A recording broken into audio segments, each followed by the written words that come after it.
you because I see you doing so much positive stuff, man. I'm glad to have you, you know, as a guest, and you found a way to integrate hip hop into motivation, and that's awesome, man. Thanks so much.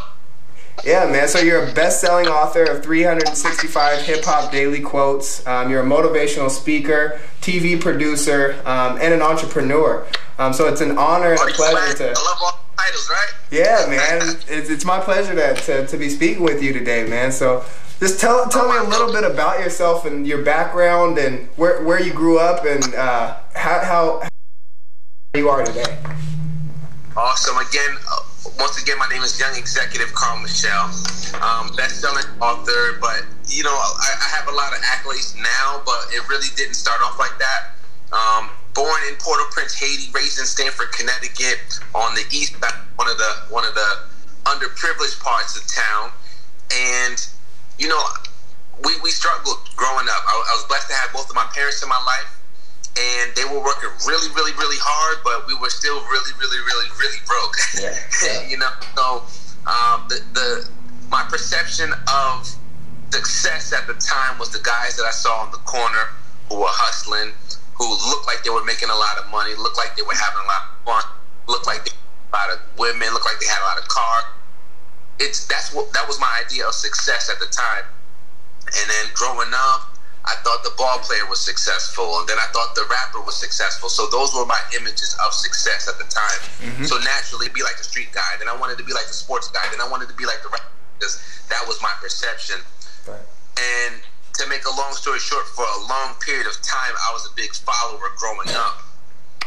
And it wasn't until later on in life where I became a leader. So it was tough initially. Nice, man. Yeah, I can really appreciate that. And what's your why? Like, what's your inspiration? What's your reasoning for getting out of bed every morning? Man, my reason why, they always say your reason why has to be strong enough to make you cry, right? And for me, my family is my reason why. I watched my dad literally work 2 and 3 jobs since we were young, and all he ever wanted in return was to see me succeed. You know, see my older sister, my younger brother succeed. I always want to repay my dad and my mom for the sacrifices that they made. Right. You know, like the biggest reason why, because it's me to my core. You know, I feel it. You know, I seen the sacrifices they made. My dad would literally take the shirt off his back for me. Right. He would literally, you know, give his last dollar to make sure that I had something to eat. So watching those things growing up, I just know I want to pay for their vacations. I want to pay for their retirement. I want to make sure their health plans are secure. Right. You know, and if it's not, that's on me and not them. Right. You know, because my literally just paying cash for my college tuition. He didn't have to do that. You know what I mean? Yeah. So for me to see him working so hard and paying that much bread for me to have a better life than he did, if I can't repay him, that would hurt me to the core. Right. You understand? So that's my biggest reason why. I like it, man. I love it. I could definitely resonate with that, man. That's awesome. So most successful people have a daily routine. So what does your daily routine look like? Like, what do you explain what a successful person's routine looks like? All right, perfect. I see a couple of my people log in, and I just want to shout them out real quick. Yep. Chi-Town, Nightingale, what's going on? I see you, Cuz Renell. I see you, Charlene out in Houston. So I see a few of my people. My bad. Nice, man. That's awesome, man. That's cool. Shout them out real quick. So right now we got people in Chicago, we got people in Houston, people in New York, people in Atlanta that chimed in. I just wanted to say what's up to y'all real quick. For me, my daily routine,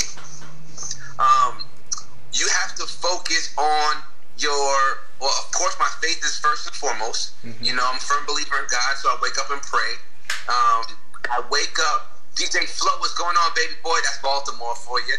I wake up, Do Money, what's going on? I wake up and I make sure that I say my prayers and I say 10 things that I'm thankful for or grateful for. Because a lot of times we wake up and we turn on the news. A lot of times we wake up and we turn to our cell phones, but that automatically creates a negative mindset most of the time. Right. There could be negative things like you control the narrative when you wake up and pray. You control the narrative when you wake up and say what you're grateful for. Yes. All right. That's it. So you want to make sure you do that first. That's the first thing I do. I do a quick workout at home, a couple of push-ups, a couple of pull-ups, a couple of sit-ups for the body, right? And then I get straight to read. You know, I either try to read for half an hour a day, or I usually have my Instagram post set up the night before so I can just post immediately. And from there, I focus on my streams of income. Whatever is bringing me the most of income, that's what I at first. Yep. All right. I would write for about an hour. You know, if it's selling books, then I would focus on responding to emails and checking my book sales and making some type of post or something significant or relevant to that. Right. If it's my empowerment show, which I'm the executive producer of, it would be me again reaching out to different people to see who can be a next guest on the show, or maybe a company to sponsor it. So I, of course, put my faith first, make sure that and I follow this. That's what I focus on. So I do that for about 4 hours of my day, and then I continue to take it from there. No doubt, man. So I know there's a lot of different definition of success. What would you say? What's your definition of success? What does success mean to you? Simply put, accomplishing your goals and being joyful while doing it. You know, there's a lot of people who attach their success to money. There's a lot of people who attach their success to material things. That has nothing to do with success. Right. For me, if your definition of blessed is the material, you have no idea what being blessed really means. Right. You know. So blessings or success for me is actually being joyful, actually being happy, and just, enjoying my life, man. Knocking out your goals feels good. It does, you know. It does. It does. For it feels good, and spending time with people that. But my thing is, I love engulfing myself with love and laughter. You know, so that's what my definition of success is. Cool, man. I like it. What do you think the difference is between somebody who is successful, or somebody who is blessed, and somebody who really doesn't get all that they want out of life? What do you think the difference in mindset is? They say comparison is the thief of joy. A lot of times we're on Instagram right now. Somebody could be looking at you, and somebody could be looking at me like, why he got that gold microphone? You know, right. It could be something as simple as that. You know, somebody could be looking at me, or whatever the case may be, and trying to compare themselves to me. Or I could look at other motivational speakers. If I was a nurse, I could look at other nurses. If I was, you know, just someone that's on a social scene, I could look at other people and be jealous or be mad because I try to compare them. Or why did it only take him 2 weeks to get that, but it took me 2 years?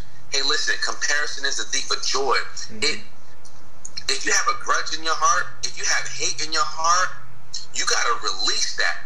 Yes. Because you can't expect success, you can't expect happiness, you can't expect joy, you can't expect abundance with all that hate and animosity in your heart. You got to release that. Yeah. You know? So